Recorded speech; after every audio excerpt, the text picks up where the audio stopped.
नमस्कार मित्रों, आज मैं आया हूं ऐसे सच के साथ जिसके बारे में सभी को संशय रहता है। पूरी दुनिया, पूरा ब्रह्मांड और यहाँ पे जितने भी लोग रहते हैं सबको ये संशय है कि मनुष्य प्रकट कैसे हुआ। डार्विन की थ्योरी मानिए तो बंदर से पैदा हुए हम लोग। पहले अफ्रीका में जन्मे हैं, उसके बाद बढ़ते बढ़ते पूरी दुनिया में चले गए। बाकी जगह के लोग गोरे हो गए, ये लोग काले रह गए और हम एशिया में रहते हैं, इसलिए हमारा अलग ही बात है। हम लोग थोड़े और गोरे हो गए।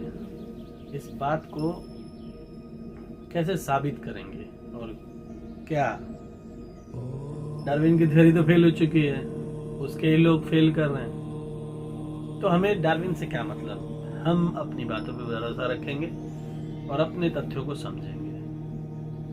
तो यही बात मैं आज बताने के लिए उपस्थित हुआ हूं कि मनुष्य उत्पन्न कहाँ हुआ, पहली बार उसकी उत्पत्ति कैसे हुई। मैं एक बार शिव पुराण पढ़ रहा था पिछले कुछ महीनों पहले, तो मैं तब से सोच रहा हूँ ये वीडियो बनेगी बनेगी बनेगी, लेकिन बन नहीं पाई। देखते हैं। तो आज वो बात हम लोग जानेंगे। शिव पुराण में लिखा है, शिव पुराण की रुद्र संहिता में, उसमें है कि सृष्टि की उत्पत्ति कैसे हुई है, कैसे सब पूरी दुनिया बनी है, पूरी धरती बनी है, पूरा ब्रह्मांड बना है, ग्रह बने हैं, नक्षत्र, तारे, सितारे कैसे बने हैं। बहुत दिनों से संशय रहता था कि पहले कौन आया। अंडा आया, जीव आया, अंडा जाए, पिंड जाए, थोड़ा थोड़ा सबको पता है। थोड़ा थोड़ा लोग, बहुत सारे साधु संतों ने भी बताया है, हर जगह किसी कहानियों में भी पढ़ा है और सुना है, तो सबको भ्रम है। लेकिन जो आज ये वीडियो देख लेगा उसका भ्रम दूर कर देंगे, और उसी के लिए मैंने सोचा चलो आज ये बात रिवील कर देते हैं। रिवील तो सृष्टि के पहले चरण में हो चुकी है, सबको पता होता था। इवन हमारी पिछली जनरेशन तक को पता था। क्यों? क्योंकि उन्होंने पढ़ा था। हम सोशल मीडिया में भरोसा करते हैं, बातों को तोड़ मड़ोड़ के रखो और लोगों को मजा आ रहा है, अच्छा लग रहा है। मेरी बातें बोरिंग लगेंगी, लेकिन जो बात आज मैं आपको बताऊंगा वो पूरा एक ग्रंथ पढ़ लोगे ना, 100 पन्ने पढ़ेंगे आप, उसका सार मैं बताऊंगा। ये बात शुरू होती है सृष्टि की उत्पत्ति से, जिसकी वीडियो में पहले बना चुका हूँ। व्यूज नहीं आते, मुझे व्यूज से फर्क नहीं पड़ता, मैं अपना काम करता हूँ। मैं अगर कुछ कर रहा हूँ तो मैं सोचता हूँ कि मैं अपना प्रयास करूँ। व्यूज ना आए कोई फर्क नहीं पड़ता। जो एक आदमी देखे वो, उसको पता चल जाए कि क्या है, वही देखे बस। कई करोड़ कई हजार व्यू बना के करोड़ रुपए नहीं कमाने, अच्छी खासी जॉब है, ढंग का कमाता हूँ, कोई दिक्कत नहीं है। तो चलिए शुरू करते हैं। बातें बहुत होगी, ज्ञान बहुत होगा, इसी में आपको बातें भी मिलेंगी, ज्ञान भी मिलेगी। सृष्टि की उत्पत्ति कैसे हुई, ये बात बचपन से मेरे मन में है। कैसे हुआ, क्या हुआ, सबके में भी, आपके भी मन में होगा। जो भी ये वीडियो देखेगा उसके मन में होगा।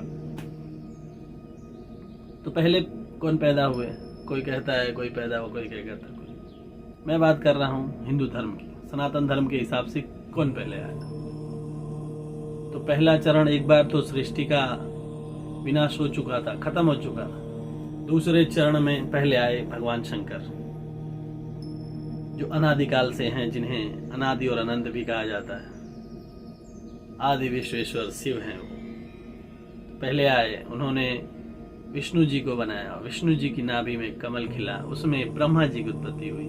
यहाँ तक आप मेरी पिछली वीडियो में भी देख सकते हैं। लेकिन आज पहली बार मैं कैमरे के सामने वीडियो बना रहा हूँ, तो उसमें बात करेंगे कि ब्रह्मा जी ने कैसे बनाया।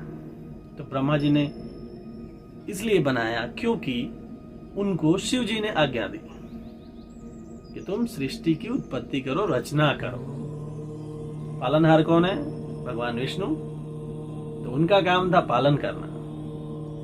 और भगवान शिव के एक रुद्र रूप है। वैसे तो तीनों भगवान शिव के ही रूप हैं। उन्होंने खुद भी कहा है, बताया है, शिव पुराण आप पढ़िए, उसमें लिखा है कि तीनों मेरे ही रूप हैं और किसी की भी अवहेलना करना मेरी अवहेलना करना है। तो वो बात है रुद्र जो भगवान शिव का काम कर रहे हैं। उसके बाद उन्होंने जब कार्यभार संभाल लिया कि भाई आप रचना कीजिए, तो ब्रह्मा जी रचना करने लगे। ब्रह्मा जी भी अंडज से ही पैदा हुए। जो भगवान विष्णु की नाभि में जो कमल खिला था उसमें एक अंडज था, जिसको भगवान शिव ने अपने पैरों से ठोकर मारी थी। तो एक तरफ आकाश हुआ, आकाश लोक, और नीचे पाताल लोक, जिसको धरती लोक भी कुछ लोग कहते हैं। तो अंडज तो बन गया, ब्रह्मा जी ने अंडज बना दिया। फिर कैसे होगा काम? तो वो हो नहीं रहा था, उसमें जीव नहीं आ रहा था। तो भगवान ब्रह्मा जी ने 12 वर्षों तक तपस्या की विष्णु जी की। क्यों? विष्णु जी भी आज्ञा देकर चले गए अपने लोक में, बैकुंठ जिसे कहते हैं। तो बैकुंठ में जब वो निवास कर गए, तो उसके बाद तपस्या की ब्रह्मा जी ने उनसे मिलने के लिए, तो भगवान प्रकट हुए। क्या हो गया? उन्होंने कहा कि भगवान इसमें तो जीव नहीं आ रहा है, क्या करूं? विष्णु जी कह रहे हैं ये तो भैया भगवान शिव जी ही करेंगे, उनके पहले कोई नहीं कर सकता, मेरे बस का नहीं है। तो आप शिव तपस्या कीजिए, भगवान शिव को खुश कीजिए, वो बताएंगे उपाय। तो उन्होंने घोर तपस्या की। तो जब ब्रह्मा जी तपस्या करके भगवान शिव को प्रकट किए, तो वहीं जो है भगवान शिव अर्धनारीश्वर रूप में प्रकट हुए। कहते हैं अर्धनारीश्वर भगवान शिव की उत्पत्ति वहीं से हुई है। फिर ब्रह्मा जी ने उनसे भी आग्रह किया कि मेरे पुत्र तो कर नहीं रहे, अब आप सृष्टि की उत्पत्ति कीजिए। तो भगवान शिव ने अपने ही जैसे बहुत सारे पार्षदों को अपने बना दिया। तब ब्रह्मा जी फिर आग्रह कर रहे हैं कि ऐसी सृष्टि करिए जो इनको जीवन और मृत्यु का भय हो, उनसे युक्त हो। महादेव मुस्कुराने लगे और कहे, हे महात्मन, हे मुनि श्रेष्ठ, ये काम मेरा नहीं है।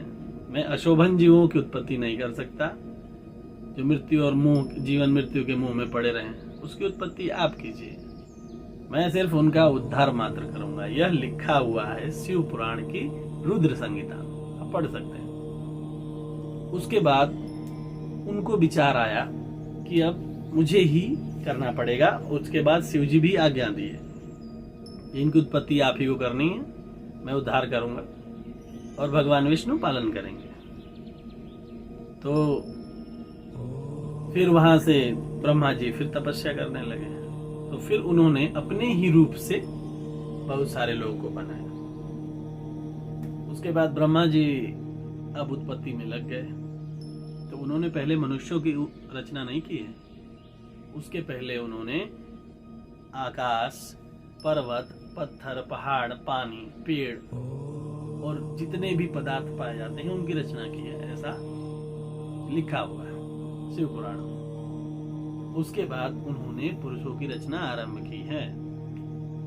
पुरुषों की रचना में बहुत बड़ी बड़ी मात्राएं हैं, बहुत बड़े बड़े नाम हैं। उसके बाद उन्होंने दोनों नेत्रों से मरीचि को, हृदय से भृगु को, सिर से अंगिरा को और व्यान वायु से मुनि श्रेष्ठ पुलह को, उदान वायु से पुलस्त्य को, समान वायु से वशिष्ठ को, अपान से कृत को और दोनों कानों से अत्रि को जन्म दिया।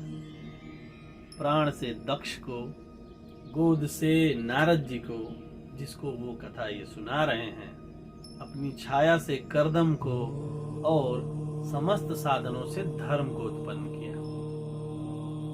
तो ये ब्रह्मा जी ने इतने लोगों को अपने अलग अलग अंगों से उत्पन्न किया। फिर अपने अनेक अंगों से, मैंने ब्रह्मा जी कह रहे हैं, देवता, असुर, सुर और अनेक अन्य मनुष्यों की उत्पत्ति की है और उन्हें अलग अलग रूप भी दे दिया, अलग अलग शरीर भी दे दिया। फिर महादेव की प्रेरणा से ब्रह्मा जी ने शरीर को 2 भागों में बना दिया। समझ रहे हो ना आप? पहले शंकर जी से उत्पन्न हुए हैं विष्णु जी, फिर विष्णु जी से उत्पन्न हुए ब्रह्मा जी।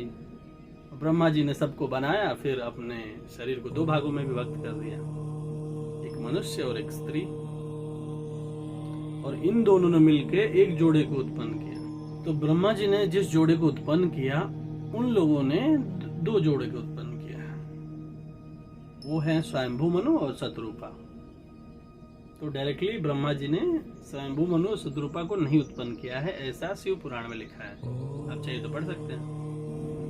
तो यहाँ से मनु और शतरूपा ने पारिवारिक नियमों और रीति रिवाजों से विवाह किया, उसके बाद मैथुन क्रिया से उत्पन्न इस जगत की शुरुआत की है। उनके आगे भी सभी लोगों के नाम दिए हुए हैं शिव पुराण में, आप पढ़ सकते हैं। नहीं पढ़ सकते तो भी बताइएगा, अगली बार मैं वीडियो बना दूंगा, उसमें भी सब लोगों के नाम पता चल जाएंगे। तो जो ये कहते हैं कि हम बंदर और भालू की संतानें हैं, भाई साहब वही बंदर भालू, हम तो डायरेक्ट डिसेंडेंट्स हैं महादेव के, विष्णु जी के, ब्रह्मा जी के, सबके अंश होते होते हमारे तक आए। तो आप भी पढ़िए और जागृत कीजिए खुद को, स्वयं के अंदर की चेतना जगाइए और धर्म को फैशन की तरह अपनाइए। मिलते हैं अगली वीडियो में। हर हर महादेव।